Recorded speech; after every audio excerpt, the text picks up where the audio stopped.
আসসালামু আলাইকুম। আমি যেভাবে সচরাচর খিচুড়ি রান্না করি, ওটাই আজকে আপনাদের দেখাবো।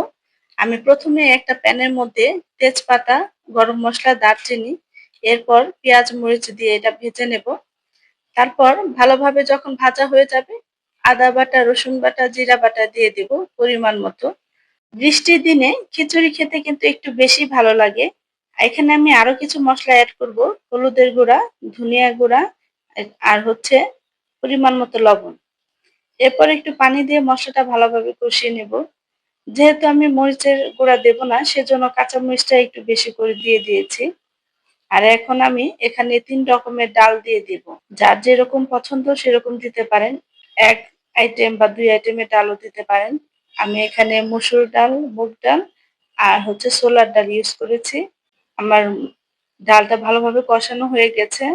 এরপর আমি এখানে এড করব চাল।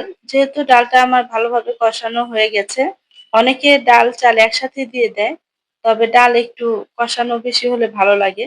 আর এখানে আমি চাল নিয়ে নিয়েছি ২.৫ পট। এখন আমি চাল ঢেলে দেব। এরপর এটাকে ভালোভাবে একটু নাড়াচাড়া দিয়ে নেব। আর একটু ভালোভাবে এটা নাড়াচাড়া দিয়ে পানিটা শুকিয়ে যাবে। এরপর এটার মধ্যে পানি দিয়ে দেব। কেউ চাইলে এখানে গরম পানি এড করতে পারেন বা ঠান্ডা পানি এড করতে পারেন। আমি এখানে পরিমাণ মতো পানি দিয়ে দিয়েছি। আর খিচুড়িটা আমার প্রায় শেষের দিকে। অলরেডি রান্না শেষ। দেখতেই পাচ্ছেন। আর আমার ভিডিওটি ভালো লাগলে অবশ্যই সাবস্ক্রাইব করবেন, পাশে থাকবেন। আর খিচুড়ির সাথে ভর্তা বা মাংস দুটোই কিন্তু খুবই মজাদার। ধন্যবাদ সবাইকে।